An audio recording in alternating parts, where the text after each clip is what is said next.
আচলতে এই অৰুণাচলী খুৰাখিনি 484 কেছেছ আমি মঙলদৈ পুলিচৰ মঙলদৈ সদৰ থানাৰ সহায়ত আমি 2022 চনৰ জুন মাহতে আমি এইখিনি জব্দ কৰিছিলোঁ।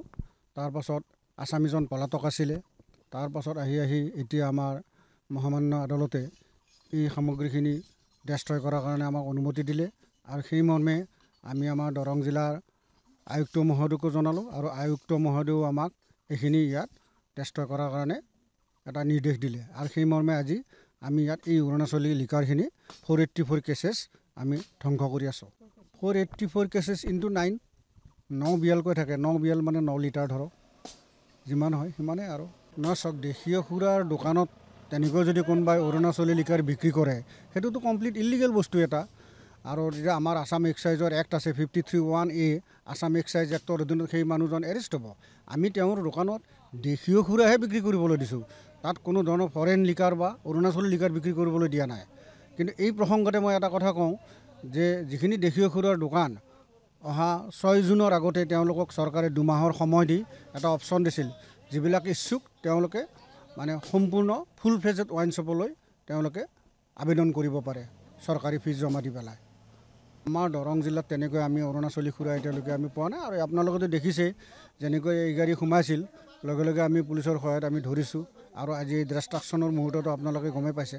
আচলতে এই অৰুণাচলী খুৰাখিনি 484 কেছেছ আমি মঙলদৈ পুলিচৰ মঙলদৈ সদৰ থানাৰ সহায়ত আমি 2022 চনৰ জুন মাহতে আমি এইখিনি জব্দ কৰিছিলোঁ।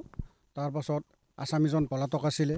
তাৰ পাছত আহি এতিয়া আমাৰ মহামান্য আদালতে এই সামগ্ৰীখিনি ডেষ্ট্ৰয় কৰাৰ কাৰণে আমাক অনুমতি দিলে আৰু সেই মৰ্মে আমি আমাৰ দৰং জিলাৰ আয়ুক্ত মহোদয়কো জনালোঁ আৰু আয়ুক্ত মহোদয়েও আমাক এইখিনি ইয়াত ডেষ্ট্ৰয় কৰাৰ কাৰণে এটা নিৰ্দেশ দিলে আৰু সেই মৰ্মে আজি আমি ইয়াত এই অৰুণাচলী লিকাৰখিনি 484 কেছেছ আমি ধ্বংস কৰি আছোঁ। 484 কেছেছ ইনটু 9 বিয়ালকৈ থাকে। 9 বিয়াল মানে 9 লিটাৰ ধৰক, যিমান হয় সিমানেই আৰু চাওক দেশীয় সুৰাৰ দোকানত তেনেকৈ যদি কোনোবাই অৰুণাচলী লিকাৰ বিক্ৰী কৰে সেইটোতো কমপ্লিট ইলিগেল বস্তু এটা। আৰু যেতিয়া আমাৰ আসাম এক্সাইজৰ এক্ট আছে 53(1)A আসাম এক্সাইজ এক্টৰ অধীনত সেই মানুহজন এৰেষ্ট হ'ব।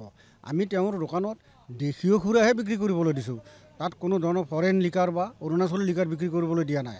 কিন্তু এই প্ৰসংগতে মই এটা কথা কওঁ যে যিখিনি দেশীয় সুৰাৰ দোকান অহা 6 জুনৰ আগতে তেওঁলোকক চৰকাৰে 2 মাহৰ সময় দি এটা অপশ্যন দিছিল, যিবিলাক ইচ্ছুক তেওঁলোকে সম্পূৰ্ণ ফুল ফ্লেজড ৱাইন শ্বপলৈ তেওঁলোকে আবেদন কৰিব পাৰে চৰকাৰী ফিজ জমা দি পেলাই। আমাৰ দৰং জিলাত তেনেকৈ আমি অৰুণাচলী খুৰা এতিয়ালৈকে আমি পোৱা নাই আৰু আপোনালোকেতো দেখিছেই যেনেকৈ এই গাড়ী সোমাইছিল লগে লগে আমি পুলিচৰ সহায়ত আমি ধৰিছোঁ আৰু আজি এই ডিষ্ট্ৰাকশ্যনৰ মুহূৰ্ততো আপোনালোকে গমেই পাইছে।